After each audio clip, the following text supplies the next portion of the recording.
ভারতের মাটিতে টি-20 বিশ্বকাপ খেলতে না যাওয়ার সিদ্ধান্তে এখনো অনড় বাংলাদেশ ক্রিকেট বোর্ড।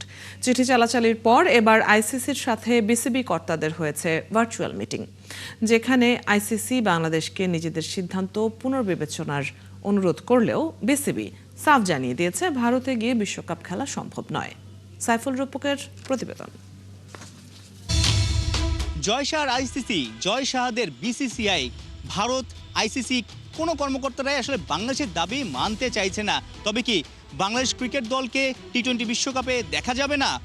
মঙ্গলবার দুপুরে আইসিসির ঊর্ধ্বতন কর্মকর্তাদের সঙ্গে বিসিবির একটা টেলিকনফারেন্স বা ভিডিও কনফারেন্স মিটিং হয়েছে। সেখানে লম্বা সময় আলোচনা হয়েছে। বাংলাদেশ ক্রিকেট বোর্ড কয়েকবার জানিয়েছে যে তারা ভারতের মাটিতে খেলতে চায় না, দল পাঠাতে চায় না।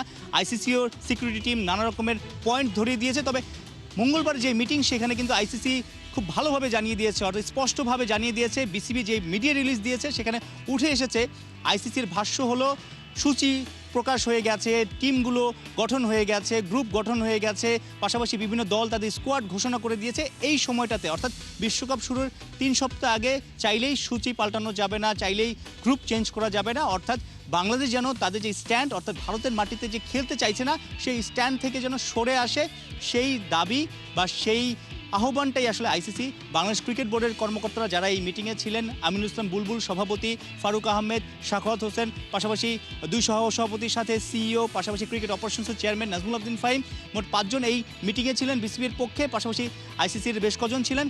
তাদের যে অবস্থাটা, অর্থাৎ আইসিসির যে অবস্থাটা, বাংলাদেশ যেন ভারতেই খেলে, তাদের স্ট্যান্ড যেন তারা চেঞ্জ করে, তারা যেন ভারতেই খেলতে যায়, সর্বোচ্চ নিরাপত্তার দেয়া হবে আইসিসি থেকে, সেটাও তারা বারবার বলছে। তবে বিসিবি যেটা মিডিয়া রিলিজে জানিয়েছে যে বিসিবি তাদের স্ট্যান্ডে অনড়, অর্থাৎ তাদের যে দাবি ভারতের মাটিতে খেলতে চাইবে না, ভারতে আসলে দল পাঠাবে না, সেখানে তারা এখনও সেই জায়গাটাতে অনড় আছে এবং কোনোভাবেই আসলে ক্রিকেটারদের বা টিম ম্যানেজমেন্টের নিরাপত্তার যে শঙ্কাটা থাকে, সেখানে দল পাঠানো ঠিক হবে না। বিসিবি এখন সেটাই বলছে।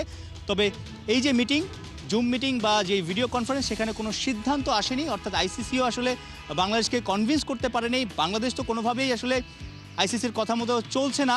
তারা যেভাবে হোক বলছে যে ভারতের বাইরে খেলা হতে হবে, তাহলেই বাংলাদেশ বিশ্বকাপে অংশ নেবে। এখন আসলে বলটা, যেই বিষয়টা, সেটা কিন্তু বাংলাদেশের কোর্টে, অর্থাৎ আইসিসি মোটামুটি জানিয়ে দিয়েছে স্পষ্টভাবে যে কোনোভাবে আসলে এখন ভেন্যু চেঞ্জ, গ্রুপ চেঞ্জ বা বাংলাদেশের খেলা অন্য দেশে নেওয়ার সুযোগ নেই।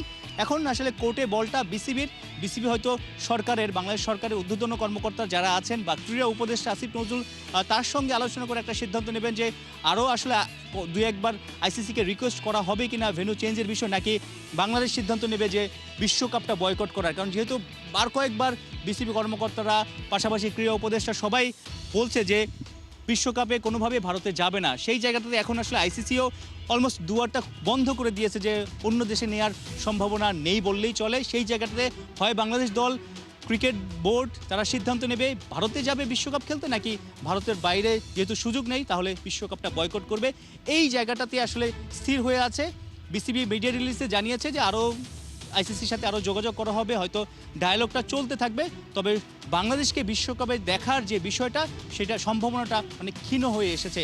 এই যে গত 9-10 মাস ধরে লিটন কুমার দাস যেভাবে দলটাকে গুছিয়ে এনেছেন, যেভাবে দেশে বিদেশে বাংলাদেশের টি-20 দলটা পারফর্ম করছে, টানা 3টা বাইলেটারাল সিরিজ জয়, এশিয়া কাপে অল্পের জন্য ফাইনাল খেলতে না পারা, মোটামুটি টি-20 দলটা 2025-এ দুর্দান্তভাবে খেলেছে এবং এই 2026-এর টি-20 বিশ্বকাপে বাংলাদেশকে নিয়ে অনেকেই স্বপ্ন দেখেছিল, সম্ভাবনাও ছিল।